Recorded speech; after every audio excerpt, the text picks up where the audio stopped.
Introduction of Better Together book summary. Ever wondered how to turn a dull classroom into a hub of creativity and success? In this book summary, you'll learn how to create enriched learning experiences that truly prepare students for life beyond school. Discover how school networks can help make learning smarter, more personal, and full of projects that matter. You'll learn simple ways to break free from the pressure of exams and build a supportive environment where every student feels engaged and valued. Find out how teachers can use these networks to meet each student's unique needs and empower them to take charge of their own learning. This summary gives you clear tips on transforming classrooms into energetic real-life learning spaces. Listen till the end of the book summary. This video, including its audio and script, is protected by copyright. Unauthorized reproduction, distribution, or piracy is strictly prohibited and may result in legal action. Welcome to Educational English Book Summary, Episode 4. In this episode, we'll explore 2018 published book Better Together, written by Lydia Dobyns and Vander Ark. The full title of the book is Better Together: How to Leverage School Networks for Smarter Personalized and Project-Based Learning. Chapter 1 of Better Together book summary. School Networks Unite. Imagine you are a teacher feeling stuck and looking for a way to boost your students' interest and success. Picture a busy school where everyone only cares about test scores. In this kind of setting, there is little time to try new ideas. But what if you had a group of teachers who shared tips, tools, and experiences? This is what happens when educators join school networks. School networks are powerful tools that bring teachers together. They offer access to new learning models, large libraries of resources, and plenty of professional training. These networks also bring together peers from different schools, giving you a wider community to support you. With so many charter schools in the US joining networks like the New Tech Network, Big Picture Learning, and the National Academy Foundation, it is clear that sharing ideas works. Research from Stanford University shows that schools in networks do better than those that are not part of a network. These networks work because they are not led by one single person. Each network has its own vision for education, such as using the Montessori method. This means the plan stays strong no matter who leads. Consistency is important. When the vision stays the same, teachers can work without disruption. They can try new ideas and improve learning step by step. The networks also work as idea exchange hubs. Teachers share new ways to help students, whether it is a better classroom tool or a fresh approach to support children with special needs. One teacher's new idea can become a part of a shared library for everyone to use. This way, every teacher benefits. Teaching is a tough job, yet joining a network turns a small group into a powerful community. With hundreds or even thousands of like-minded teachers, you can find the support you need to revolutionize your teaching. Chapter 2 of Better Together book summary. Online learning limits. Imagine scrolling through your social media feed, each image and post a moment of reflection, inviting you to pause. Everywhere you look, things are personalized just for you, tailored, curated, designed to captivate. Now think about your schoolwork, a realm of possibility where learning could mirror that personal touch. Wouldn't it be great if learning was as tailored as your online feed, crafted just for your unique mind? Algorithms know what you like when shopping online, revealing patterns, predicting desires, and they could also tell what you need in school, if only they dared. But the truth is, online learning isn't working well for school students, faltering, missing its mark. When we shop or browse social media, we see what fits us, a reflection of our tastes and trends. In school, however, teaching is not as flexible, rigid, confined by tradition. There is a big difference between business and education, a chasm, a contrast of innovation versus routine. Schools are stuck with old ways of teaching, entrenched in methods, resisting change. Technology for learning is slow to change, lagging behind the swift pace of social media, almost 5 years behind what we see online, a gap that stifles progress. There is not much push to upgrade because teachers and students still go to the same schools, bound by convention no matter what. Take Jose, for example.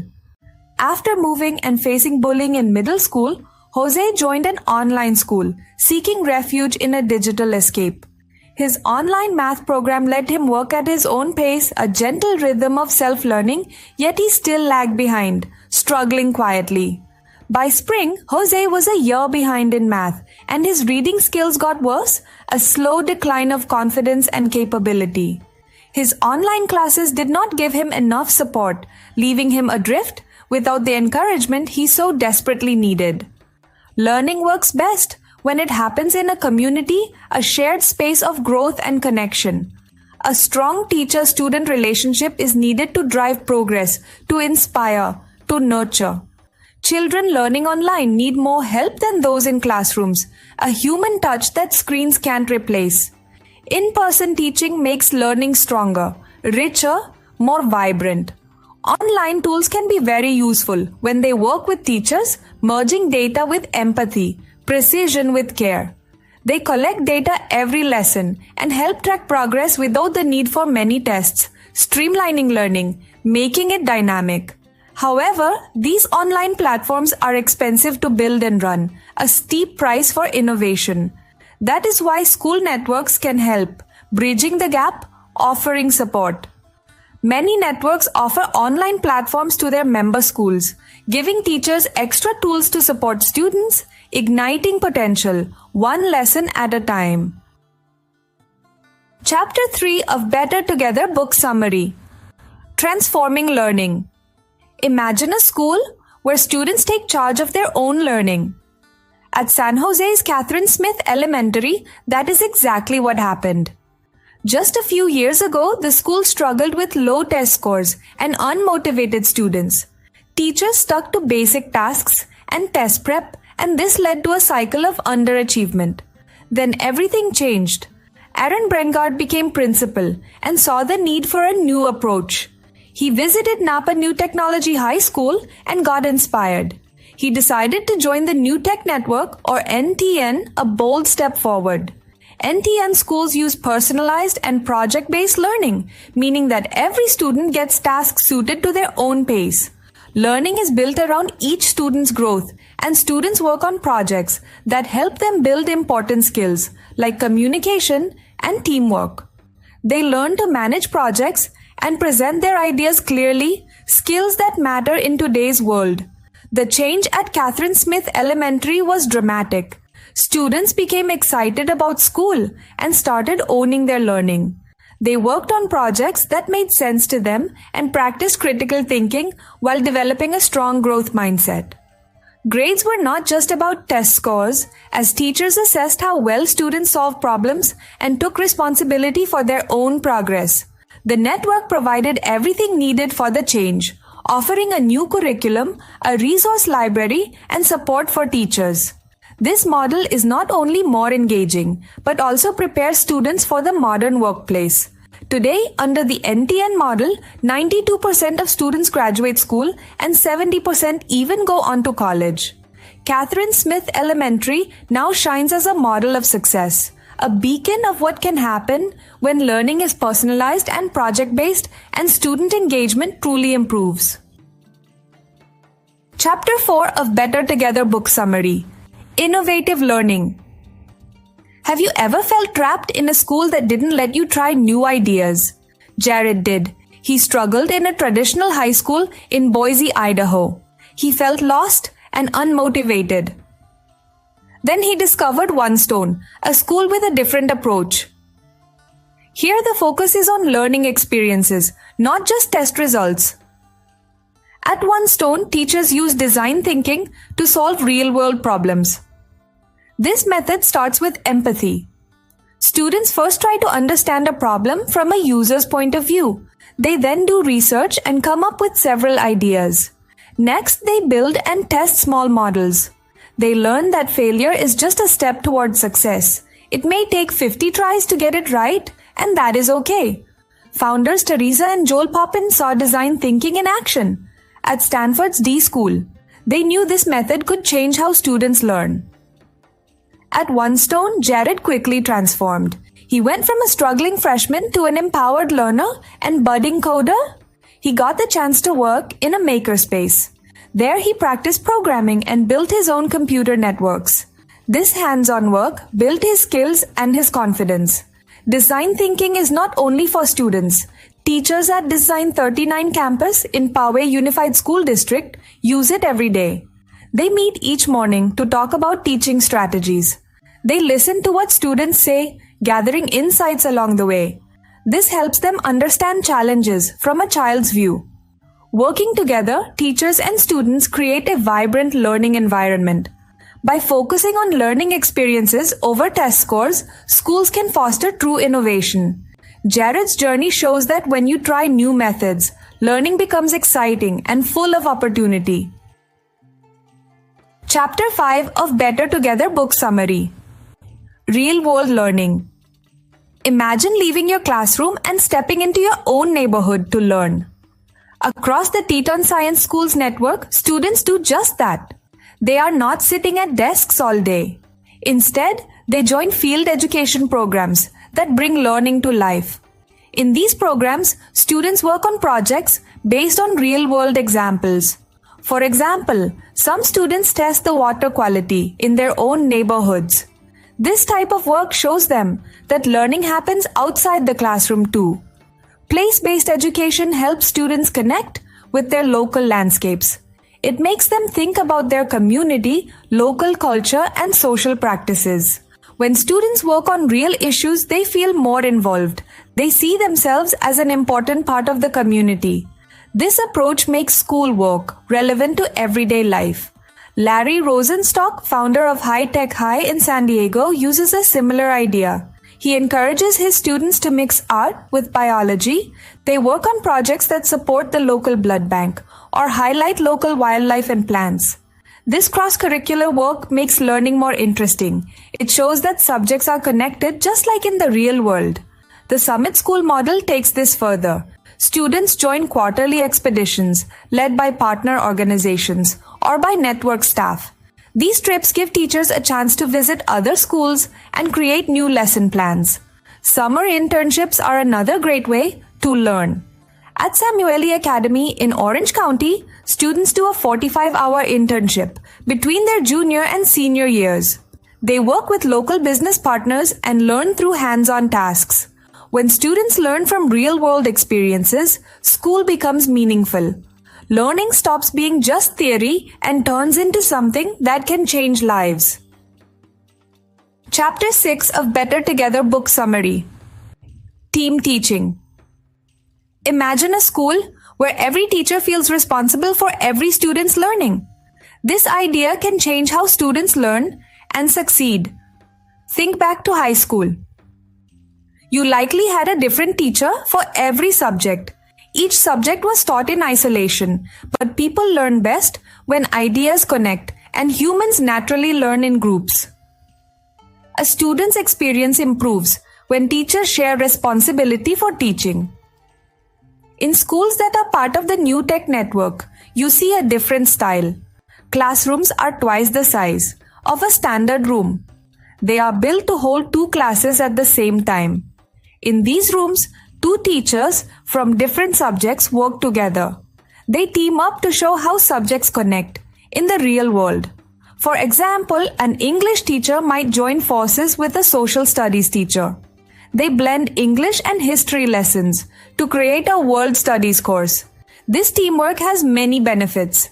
Teachers can give each other feedback and help each other plan better lessons.